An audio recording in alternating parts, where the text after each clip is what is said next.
નમસ્કાર એસ્પિરન્ટ્સ, જ્ઞાન લાઈવના જ્ઞાન મંચ પર આપનું સ્વાગત છે. હું ગજેન્દ્રસિંહ રાઠોડ તમારી સમક્ષ પોડકાસ્ટ લઈને આવ્યો છું, જેનું નામ છે યુવા 21. તો યુવા 21 મેં એવું છે કે youth upliftment, woman empowerment and art, એટલે કે સ્કિલ ઓફ 21st સેન્ચુરી, કે 21મી સદીનો યુવાન કેવો હોવો જોઈએ. અને એના માટે અલગ અલગ વિભૂતિઓ જે પોતાના સફળતાના શિખરે પહોંચી છે, એવી વિભૂતિને લઈને અમે જ્ઞાન લાઈવના મંચ પર તમારી સમક્ષ આવીશું. જે રીતે આ જ્ઞાન લાઈવ તરલ સર, મહેશ સર અને ચેતન સરના નેતૃત્વ હેઠળ અદ્ભુત કાર્ય કરી રહી છે અને યુવાઓને ઇન્સ્પાયર કરવાનું કામ કરી રહી છે. ખાસ કરીને અંત્યોદયથી સૂર્યોદય એક જર્ની છે કે જે વ્યક્તિ છેવાડાના સ્થાને છે ત્યાં પછી બેસીને પણ ઘરે બેસીને પણ પ્રિપરેશન કરી શકે, એનું અદ્ભુત એક મંચ છે. તો તમારી સમક્ષ અલગ અલગ સ્વપ્ન દ્રષ્ટાઓ, અલગ અલગ અધિકારીઓ હું લઈને તમારી સમક્ષ આવી. અને આજે આપણી સમક્ષ જે અધિકારી ઉપસ્થિત છે એક અદ્ભુત વ્યક્તિત્વ છે, જે એક મહિલા છે, એક મુખ્ય સેવિકા છે અને હવે એક અધિકારી બન્યા છે. રિસન્ટલી જે જીપીએસસીની એક્ઝામ કન્ડક્ટ થઈ, સીડીપીઓની, ચાઇલ્ડ ડેવલપમેન્ટ પ્રોગ્રામ ઓફિસર, એમાં ગુજરાતમાં 2nd નંબર લાવ્યા છે એવા હિમાદ્રી શ્રીમારી મેમ, વેલકમ મેમ, અહીંયા આપનું સ્વાગત છે. થેન્ક યુ આપનો અને જ્ઞાન ટીમનું. Thank you ma'am. હવે મેમ આપનું થોડું બ્રીફ ઇન્ટ્રોડક્શન આપશો, જેથી અમારા એસ્પિરન્ટ્સ એમને ખ્યાલ આવે કે આપનો વિશે શું જાણે. જી ચોક્કસ. મારું નામ હિમાદ્રી શ્રીમાળી, જેમ આપ કહ્યું એમ મેં BRS સાથે ગ્રેજ્યુએશન કર્યું છે અને પોસ્ટ ગ્રેજ્યુએશન મેં MSW પાટણ યુનિવર્સિટી ડિપાર્ટમેન્ટથી કરી છે અને છેલ્લા 1 વર્ષથી હું મુખ્ય સેવિકા તરીકે કાર્યરત છું અમદાવાદ જિલ્લામાં. હવે મેમ, નોર્મલી જે હોય છે તમારી સફળતાના પાછલા સ્ટેજની જ વાત કરતા હોય છે, પણ અમારે જાણવું છે કે શરૂઆતનું જે એજ્યુકેશન છે આપણું, અને એમાં આપણા પેરેન્ટ્સનો કેટલો મહત્વનો રોલ છે. કારણ કે કહેવાય છે કે કોઈ પણ વ્યક્તિની સફળતા પાછળ એની આજુબાજુના 5 વ્યક્તિનો બહુ મહત્વનો રોલ હોય છે. તો મને થોડું તમારા ચાઇલ્ડહુડનું જે એજ્યુકેશન જે છે 12th સુધીનું, એના વિશે થોડું જણાવો તો એક્સપિરિયન્સ પણ ખ્યાલ આવે કે શરૂઆતનું એજ્યુકેશન કેવું છે. ચોક્કસ. અને શરૂઆતના એજ્યુકેશનમાં વાત કરું તો મારા મમ્મી પોતે જ એક પ્રાથમિક શાળાના પ્રિન્સિપાલ છે, એટલે શિક્ષકના દીકરા હોય તો વિશેષ ભણવાનું ને વધારે મહત્વ, વાંચનનું વિશેષ મહત્વ. અને મને ઇતર વાંચનનો ખૂબ શોખ, એટલે નાનપણથી જ 7મા 8મા ધોરણથી જ બધી અલગ અલગ પુસ્તકો ઘરમાં પડી રહીને વાંચવાનો જે શોખ છે પપ્પા તરફથી મળ્યો છે. અને નાની મોટી પુસ્તકો વાંચવી, કે એકદમ સ્ટ્રિક્ટ વાતાવરણ નહીં કે આ કરી દેવું, આટલા પર્સન્ટેજ લાવવા. હું આમ કહેવાય તો સ્કૂલ લાઈફમાં એવરેજ સ્ટુડન્ટ હતી. 10th માં આપણે કેટલો પર્સન્ટેજ હતા? 60%. 60%. 12th માં મોર 60%. એટલે શરૂઆતના સ્ટેજમાં રિઝલ્ટ 60% ફર્સ્ટ ક્લાસ સ્ટુડન્ટ કહી શકાય. છતાં પણ ધીમે ધીમે તમારો પ્રોગ્રેસ એક કન્સિસ્ટન્ટ રહ્યો છે. અને BRS આપણે ક્યાંથી કર્યું? મેં નૂતન ભારતી મડાણા ઘર કરીને ગ્રામ વિદ્યાપીઠ છે બનાસકાંઠા જી ત્યાંથી.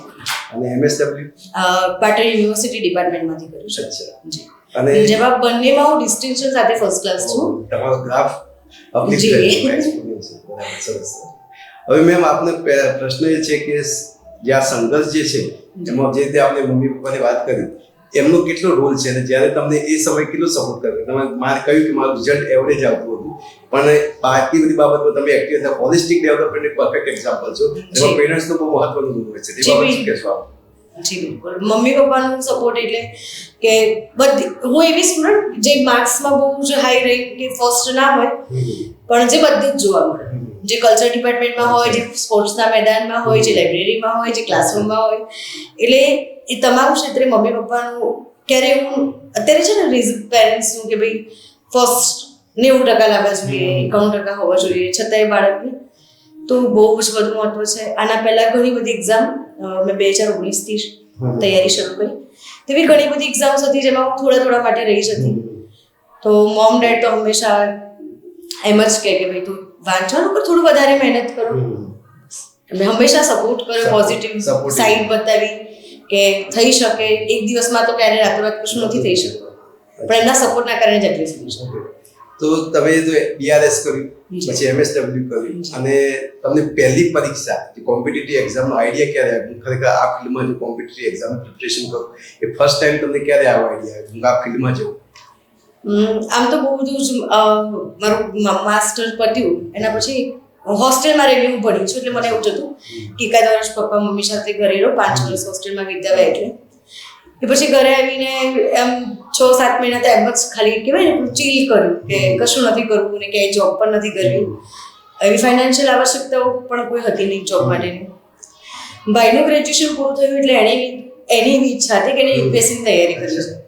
એટલે એણે બુક્સ ને બધું મંગાવીને વાંચવાનું એવું શરૂ કર્યું. તો મને એમ થયું કે હું ઘરે જ બેઠી છું, હું શું કરું?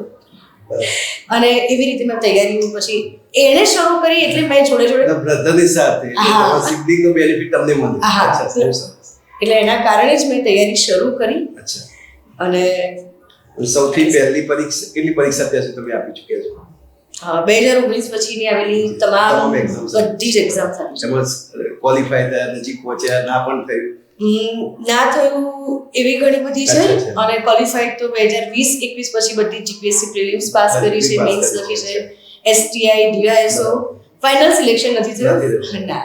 અને પહેલી નોકરી તમારી જે લાગી એ મુખ્ય સેવિકા અને 2022 2022 બેચમાં. એ એક્ઝામની પેટર્ન વિશે કહેશો? મુખ્ય સેવિકાની જે એક્ઝામ છે એ કઈ રીતની લેવાય છે? એક્ઝામ પેટર્નમાં એવું હતું કે 150 માર્ક્સનું પેપર આવે છે. 75 માર્ક્સનું સબ્જેક્ટ રિલેટેડ હોય અને બાકીના 75 માર્કનું ગુજરાતી ગ્રામર, 20 માર્ક્સનું, 20 માર્ક્સનું ઇંગ્લિશ ગ્રામર છે, 35 માર્ક્સનું જનરલ નોલેજ, એવી રીતે છે. પણ એ જ્યારે એક્ઝામ 1.5 મહિના પહેલા જાહેરાત આવી અને જ્ઞાનના ક્લાસ શરૂ થયા અને મેં 1.5 મહિનાની તૈયારી જ્ઞાન સાથે કરી છે. અતિશયોક્તિ ના કહી શકાય, પણ એ 1.5 મહિનાએ જ મને ઓલ ઓવર ગુજરાતમાં મુખ્ય સેવિકામાં પણ 3rd રેન્ક અપાવ્યો. મુખ્ય સેવિકા સ્પેસિફિકલી મહિલાઓ માટેની એક્ઝામ? જી. હવે એ એક્ઝામની મેડમ મારો પ્રશ્ન એ છે કે ઘણી વખતે એક્ઝામની તૈયારીમાં તમારી એપ્રોચ કઈ ટાઈપનો હતો? જ્યારે શરૂઆતની ઘણી વખત તમે એક્ઝામ્સ તો આપી છે, તૈયારી કરી છે, પણ એક્ઝામનું એપ્રોચ જે છે, ખાસ કરીને તમારું મંથ પછી એક્ઝામ છે તો તમે તૈયારી કરો છો કે સ્પેસિફિક ટાર્ગેટ છે, એ ટાઈમે તમારી એપ્રોચ કઈ રીતના? મારો એપ્રોચ એ હતો કે જે પણ ક્લાસીસ લેવાય છે, ક્લાસ અને નોટ્સ, હું આજે પણ ઘણા બધા મને પૂછે કે તમે મટીરિયલ શેર કરો, નોટ્સ આપો, તો હું એવું રાખું કે જે પણ મટીરિયલ મેં ખાસ તો જ્ઞાન સિવાયનું બીજું કંઈ વાંચ્યું નથી, પણ જે ક્લાસની નોટ્સ બનાવવાની, એની શોર્ટ નોટ્સ કરવી અને ડે ટુ ડે નું રિવિઝન કરવું. એટલે કહેવાય છે, એવું કહેવાય છે કે તમે 10 અલગ અલગ બુક વાંચો એના કરતા એક બુક 10 વખત વાંચો તો તમે સ્પેસિફિક ટાર્ગેટ કે આ જગ્યાનું મટીરિયલ છે તમે એક્વાયર કર્યું છે તો આને બાર મારી કેરી થઈને બહાર લઈ જાઓ, પણ આને સતત રિપીટ રિવિઝન કરવું છે. ટ્રિપલ આરનો જે કોન્સેપ્ટ છે, રિવિઝન એક સતત કરતા રહ્યા જો તમે સફળતા મને બીજા રેન્ક સિલેક્ટ થયા. બરાબર છે. એટલે પરીક્ષામાં જે તૈયારી કરતા તો ઘણા વખતે શું છે કે મટીરિયલ માર્કેટમાં બહુ અવેલેબલ હોય છે અને એ લોકો શું વાંચવું એના કરતા શું ના વાંચવું એ નિર્ણય લેવો અઘરો હોય છે, કારણ કે માર્કેટમાં મટીરિયલ તો ઘણું બધું અવેલેબલ છે. એટલે તમે જે વિદ્યાર્થીઓને હું પણ ખાસ કહી કે તમે કોઈ પણ પ્રિપરેશન કરતા તમારે ખાસ એ ધ્યાન રાખવાનું છે કે મટીરિયલને આઈડેન્ટિફાય કરો, શું વાંચવું એના કરતા શું ના વાંચવું પહેલા નક્કી કરો. એકવાર તમે જો એ ડિસાઈડ કરી દો તો તમારો રસ્તો સાફ આસાન થઈ જાય. બિલકુલ જ્ઞાનના મટીરિયલ સિવાય કે ક્લાસ નોટ સિવાય કોઈ બુક્સ નથી વાંચી, કશું જ નથી પ્રિફર કર્યું. અને એ જ ડિસિપ્લિન સાથે તમે જ્યારે રિવિઝન નહીં કરો તો કંઈ નહીં થાય. ઘણા બધા કહે છે કે અમે આટલા વખતથી તૈયારી કરીએ છીએ, વિધાઉટ રિવિઝન કોઈ એક્ઝામ ક્રેક ના થઈ શકે, એ એટલું જ સત્ય છે. રિવિઝન બહુ જરૂરી. પછી મેં એ જોબમાં તમે લાગ્યા, એનો એક્સપિરિયન્સ કેવો રહ્યો તમારો? બહુ જ સરસ રહ્યો. એ એક્સપિરિયન્સ 1 વર્ષના એક્સપિરિયન્સે મને આ જીપીસી ઇન્ટરવ્યુમાં ખૂબ હેલ્પ કર્યું. મુખ્ય સેવિકામાં તો ખાલી એક એક્ઝામ જ હતી? હા, એક જ એક્ઝામ હતી, પણ જ્યારે જીપીએસસી, જ્યારે સીડીપીઓ ની ફીડર કેડર છે મુખ્ય સેવિકા સીડીપીઓ, એટલે એના જે ફિલ્ડ ક્ષેત્રની જે કામગીરી છે એમાં ખૂબ મહત્વની ભૂમિકા 1 વર્ષના એક્સપિરિયન્સ આપી. એટલે ઝીણામાં ઝીણી બાબત, આંગણવાડી કક્ષાએ શું હોય, ગામમાં તમે લોકો સાથે કેવી રીતે વાત કરો છો, પબ્લિક ડીલિંગ તમે કે વધારે સારી રીતે શીખી શકો અને જેના કારણે કોન્ફિડન્સ જે બિલ્ડઅપ થાય છે, એ તમને સીડીપીઓમાં કામ આવ્યું. હા, એ ખૂબ કામમાં આવ્યું અને મારી સ્કિલને પણ ખૂબ એનહાન્સ કરી છે. બહુ સરસ. મેમ, હવે તમારી જે મેઇન જીપીએસસી જે સીડીપીઓની એક્ઝામ છે આપ ક્રેક કરી, એની તૈયારી અને એની જાહેરાતથી માંડીને અત્યાર સુધી જે જર્ની છે, તમે જે સેકન્ડ રેન્ક વિન કર્યો છે, એની થોડી જર્ની અમને જણાવો. જાહેરાત મેં મુખ્ય સેવિકાની તૈયારી જેમ જ્ઞાનમાંથી કરી તો એ વખતે 2022માં એક જ્ઞાન એકેડેમિક બેચ લોન્ચ કરી હતી, મુખ્ય સેવિકા પ્લસ સીડીપીઓ, જે અત્યારે પણ છે એવી. તો મેં એ બેચમાં એડમિશન લીધું. મુખ્ય સેવિકાની એક્ઝામ આપ્યા પછી જ આ સીડીપીઓની જાહેરાત આવી છે. એટલે એક ક્લાસ સાથે જેમ અગાઉ કહ્યું એમ નોટ્સ, લેક્ચર્સ અને પ્રિલિમ્સ તો મારું મુખ્ય સેવિકાના જોઈનિંગ પહેલા જ પૂરી થઈ ગઈ હતી સીડીપીઓ. એટલે એ તૈયારીમાં ખાસો મને સમય મળ્યો, 3-4 મહિનાનો. જૂન મહિનામાં જાહેરાત આવીને સપ્ટેમ્બર 25માં એક્ઝામ હતી, 25 સપ્ટેમ્બરે. તો એ ખૂબ સારી એવી તૈયારી એમાં થઈ શકી. ખાસ કરીને મને નવીન સરને આજે આ પ્લેટફોર્મ પર થેન્ક યુ કેવું છે. એમને ન્યુટ્રિશનનું જેટલું સરસ શીખવ્યું, એ પ્રશ્ન પર જવાબ જી, તો એ આખું પેપર ન્યુટ્રિશન ઉપર ગયું. સિલેબસ થોડો આ વખતે નવો હતો સીડીપીઓ બેચમાં. લાસ્ટ 2019ની ભરતી સિવાય વખતે નવો સિલેબસ હતો જેમાં ચાઇલ્ડ ડેવલપમેન્ટનો હિસ્સો ખૂબ વધારે હતો. ન્યુટ્રિશન તો હતું જ પણ પ્લસ ચાઇલ્ડ ડેવલપમેન્ટ આ સ્પેસિફિકલી આ જે પોસ્ટ છે એના માટે ડિઝાઇન કરેલી છે. એના માટે આ લોકો બધા ઇન્ક્લુડ કર્યું છે ન્યુટ્રિશન અને પ્લસ ચાઇલ્ડ ડેવલપમેન્ટ. પણ પેપર આખું ગયું ચાઇલ્ડ ન્યુટ્રિશન ઉપર ન્યુટ્રિશનની નવીન સંસ્થા મેડમ તમને કઈ રીતે આ પ્રિપરેશન કરી દઉં કારણ કે આ ટોપિકમાં વેઇટેજ સૌથી વધારે આનું સૌથી વધારે વેઇટેજ આનું ગયું અને નવીન સર સિવાય કંઈ નથી કર્યું ના. એક જ્ઞાનમાંથી જ એક પીડીએફ અમને પ્રોવાઈડ કરી હતી પોષણ કરીને એક છે સરે ગ્રુપમાં મૂકી હતી એની પ્રિન્ટ કઢાવી સરે લેક્ચર લીધા એ જ લેક્ચરની નોટ્સ કરી શોર્ટ નોટ્સ કરી અને બસ એ જ વાંચ્યું. અને મે બી મારા જ્ઞાન એકેડેમીમાંથી પ્રિલિમ્સમાં મારા સૌથી હાઈએસ્ટ માર્ક છે 154. તો એ સર નવીન સરને જ મારા બધા માર્ક્સની ક્રેડિટ સરને જ આપું. કોચિંગ તમે સ્પેસિફિક તમે ક્રેડિટ પણ આ જ્ઞાન એકેડેમીને જાઓ તો મેમ જ્ઞાન એકેડેમીની જે કાર્ય પદ્ધતિ છે એ કઈ લેક્ચર્સ મોર્નિંગમાં હોય છે તમારા લેક્ચર્સ અવર્સ હોય છે પછીની પ્રિપરેશનમાં તમે તમારા પર્સનલ તૈયારી માટે કેટલો સમય આપતા લેક્ચર્સ તો તમે અટેન્ડ કરતા એ સિવાયના પીરિયડમાં તમારી પોતાની પણ પર્સનલ પીરિયડ ગમે તેટલું તમે લેક્ચર અટેન્ડ કરો પણ જો રિવિઝન તમે એ દિવસે તમે ના કરો તો તમારો એ આગલા દિવસ વધતો નથી કારણ કે પ્રિપરેશન સ્ટ્રોંગ થતી નથી. તેમાં કઈ રીતે આપણે મેનેજ કરતા? સીડીપીના ક્લાસીસ સ્પેસિફિક સાંજે રાખતા કારણ કે મારી બેચમાં ઘણી બધી બહેનો જે અગાઉ મુખ્ય સેવિકા તરીકે કાર્યરત હોય એવી બહેનો એડમિશન લીધું તો સવારે જોઈન ના થઈ શકે. તો આટલું એકેડેમી વિચારે કોઈ વિદ્યાર્થી માટે કે ભાઈ આ વિદ્યાર્થી આ બેચમાં નથી અનુભવતા તેમનો ટાઈમિંગ અમને સાંજનો હતો 6-6:30 લેક્ચર ટાઈમ હતું 8 વાગ્યા સુધીનું. હું ડેલી રિવિઝન કરતા જે એક વીકની કે સબ્જેક્ટ જો આ વીકમાં થઈ ગયા છે તો પછી એને પહેલા લખતી લેક્ચર વખતે નોટ્સ કરી લેવી પીડીએફ તો ગ્રુપમાં મૂકી જ દેતા હતા તરત જ પણ એના પછી એ નોટ્સ કર્યા પછી એની શોર્ટ નોટ્સ હું વીકમાં બનાવી અને પછી એનું જ રિવિઝન. હવે એક પર્સનલ લાઈફ પ્રોફેશનલ લાઈફ અને ઓલરેડી જોબ મળી હોય અને પછી કરિયરના ગોલ્સને પણ બેલેન્સ કરો તો આ બેલેન્સ તમે કઈ રીતે કરતા? ચોક્કસ એ ફેમિલીના સપોર્ટના કારણે કે સવારે જોબ જવું સાંજે સવારે 8 વાગે નીકળવું સાંજે 8 વાગે ઘરે આવવું અને એક પણ રવિવાર મેં છેલ્લા વર્ષમાં નથી મતલબ શું કહેવાય ઘરે રહી એક પણ રવિવાર હું બધા જ રવિવાર કારણ કોઈને કોઈ રવિવાર કોઈને કોઈ એકેડેમીમાં ઇન્ટરવ્યૂ હોય અથવા કોઈ સેમિનાર હોય કંઈ વાંચવાનું હોય કંઈ ને કંઈ ચાલુ જ હોય એટલે એક ડિસિપ્લિન સાથે તમારે નક્કી કરો ને કે મારે આ કરવું છે તો ચોક્કસ થઈ શકે. ડેડિકેશન ડિવોશન ડિસિપ્લિન અને ડિટર્મિનેશન 4 ડીની જ વાત છે તો ડિવાઇન સક્સેસમાં. બીજું મેમ મારે પ્રશ્ન એ છે કે ઇન્ટરવ્યુ જે છે જેને પર્સનાલિટી ટેસ્ટ પર સિવિલ સર્વિસીસમાં કહે છે તો એની પ્રિપરેશન માટે તમે કઈ રીતે પ્લાનિંગ કર્યું? પ્લાન તો કંઈ એવું ખાસ હતું નહીં. પહેલાં મેં બીઆરએસ કર્યું છે ને તો મેં ગાંધી વિદ્યાપીઠમાંથી ને ત્યાં એવું કે રોજ તમારે કલ્ચરલ એક્ટિવિટીમાં ફરજિયાત ભાગ લેવો એટલે મને સ્ટેજ ફિયર ખૂબ ઓછું પહેલેથી જ. એ બધી એક્ટિવિટીઝનો પાર્ટિસિપેટ કરી એ અત્યારે બેનિફિટ એટલે જે ગ્રેજ્યુએશન લેવલ તમે જે સ્ટડી કરો છો એટલે ઘણી વખત એક્સપિરિયન્સ જે પ્રિપરેશન કરતા હોય ખાસ કરીને હું એન્જિનિયરિંગ બેકગ્રાઉન્ડમાંથી આવું છું હું ઇલેક્ટ્રિકલ એન્જિનિયર મેં ઓબ્ઝર્વ કર્યું છે જે તમારું જે બેઝિક એજ્યુકેશન જે છે ઘણી વખત લોકો ઇગ્નોર કરતા હોય છે કારણ કે કોમ્પિટિટિવ ફિલ્ડમાં આવે છે તો ક્યાંક ને ક્યાંક ધ્યાન નથી આપતા પણ જો એમાં તમે સિરિયસલી ભણ્યા હોય એનું નેચરલ એડવાન્ટેજ તમને તમારા આ બધા કારણ પર્સનાલિટી રાતોરાત નથી બનતી એ એક લોંગ લાસ્ટિંગ પ્રોસેસ છે તો તમને તમારા ગ્રેજ્યુએશન સમયનો જે ગુજરાત વિદ્યાપીઠનો એક્સપિરિયન્સનો બેનિફિટ થયો તમને?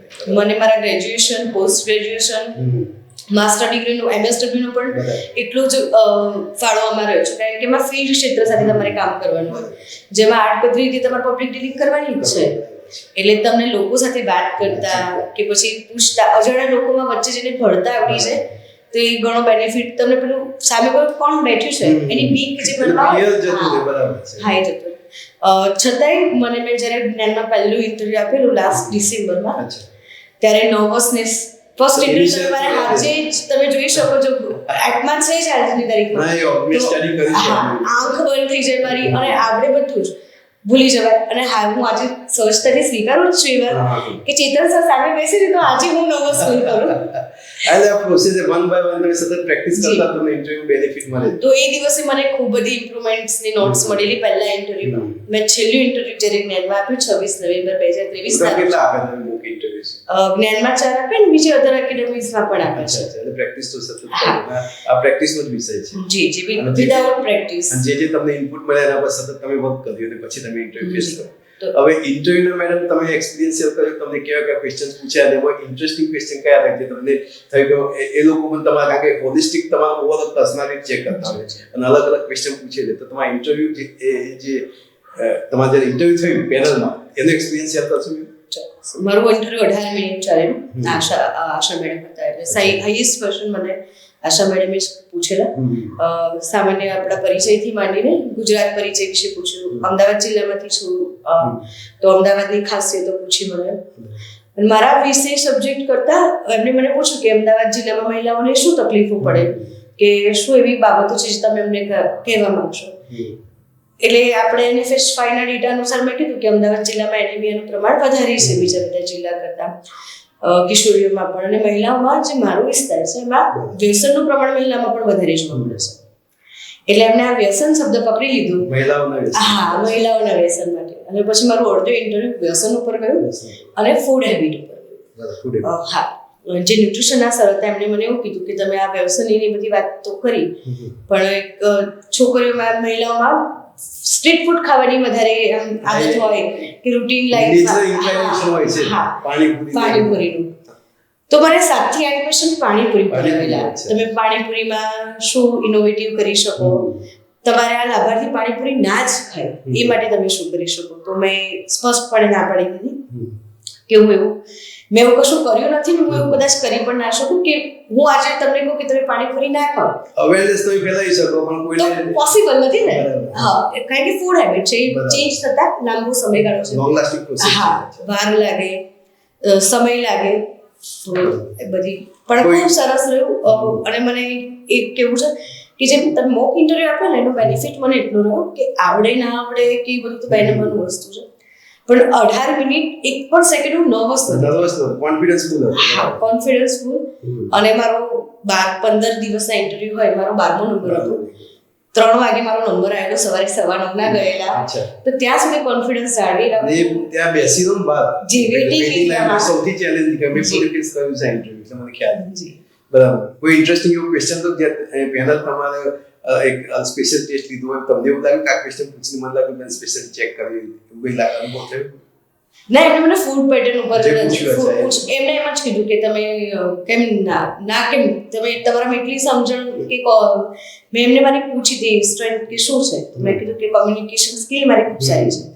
તો એમણે મને એવું પૂછ્યું કે કોમ્યુનિકેશન સ્કિલ આટલી સારી છે તો તમે કોઈ એટલું સમજાઈ ના શકો પાણીપુરી ખાવાનું બંધ કરી દે.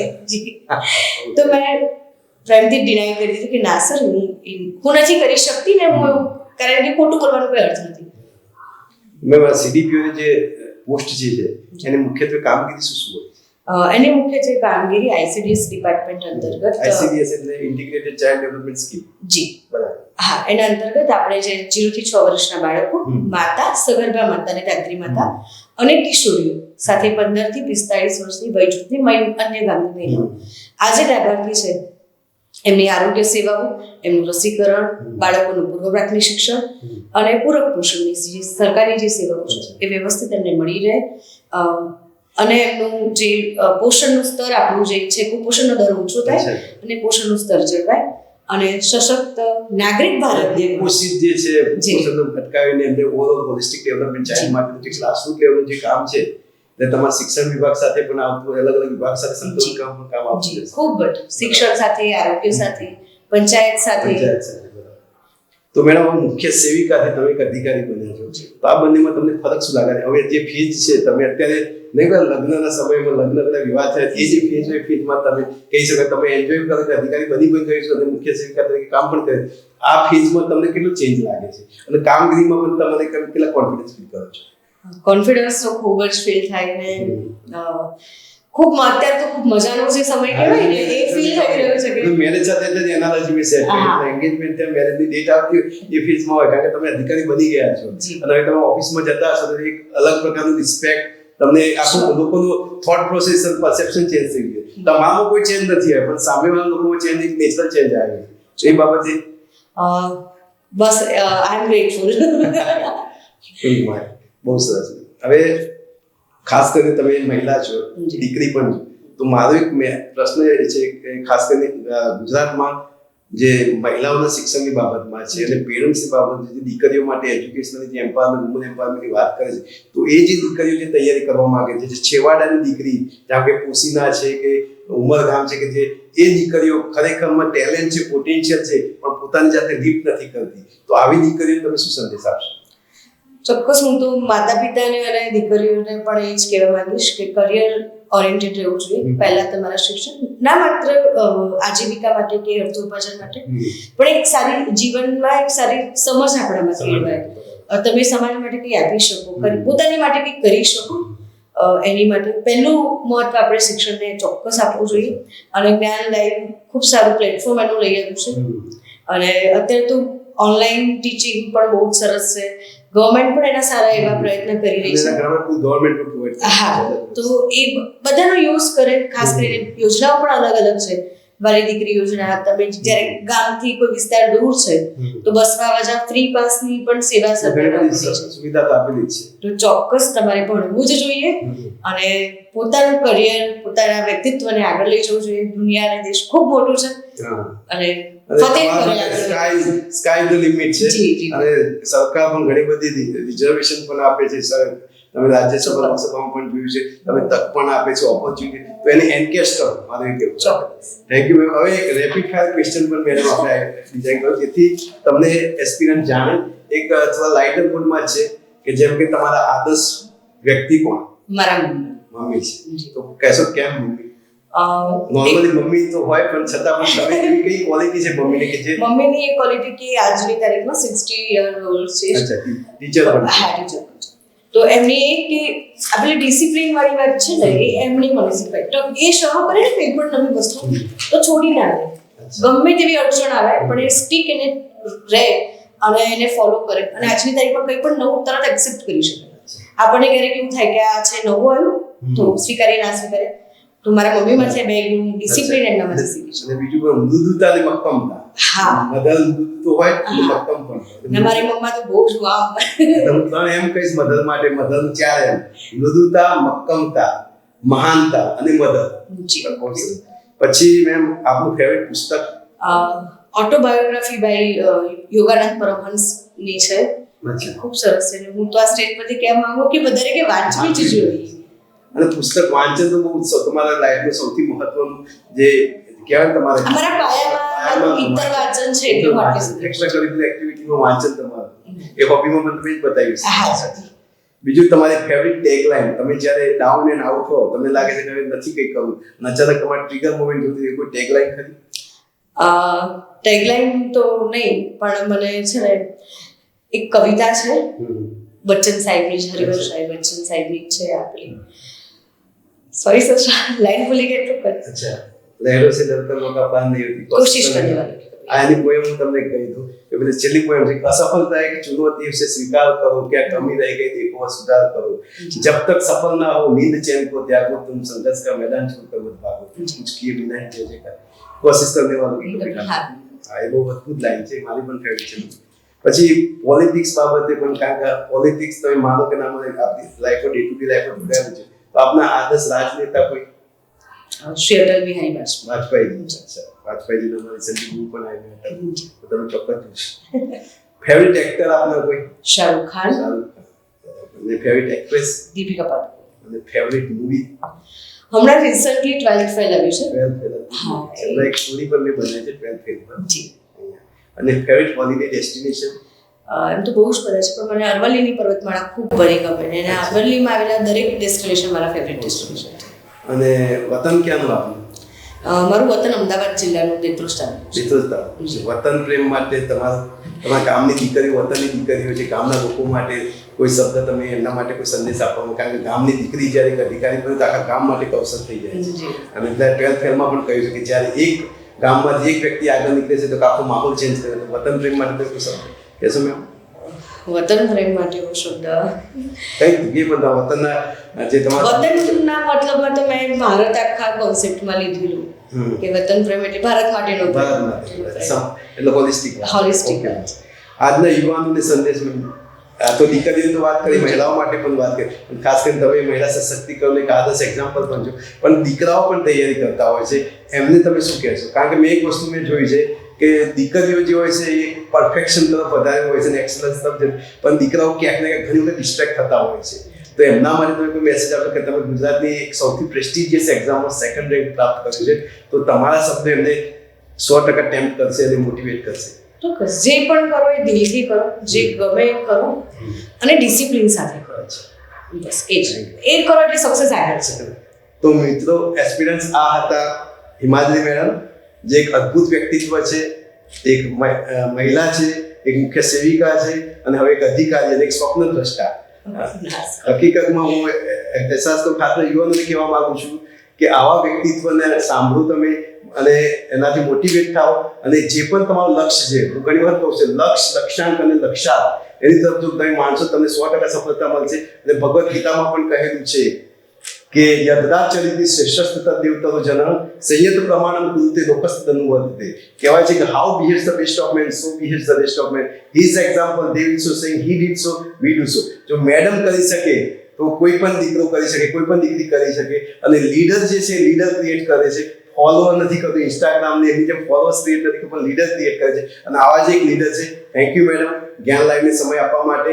અને તમે સફળ રહ્યા. હું આશા રાખું કે તમે આજે વર્ગ 1 અધિકારી છે, બહુ નાની ઉંમર છે, અને વર્ગ ભવિષ્યમાં તમે ઘણા આગળ વધો અને ગુજરાતનું નામ અને જ્ઞાન લાઈવનું નામ રોશન કરો. Thank you. ચોક્કસ. જ્ઞાન લાઈવનું નામ રોશન. ખૂબ ખૂબ આભાર.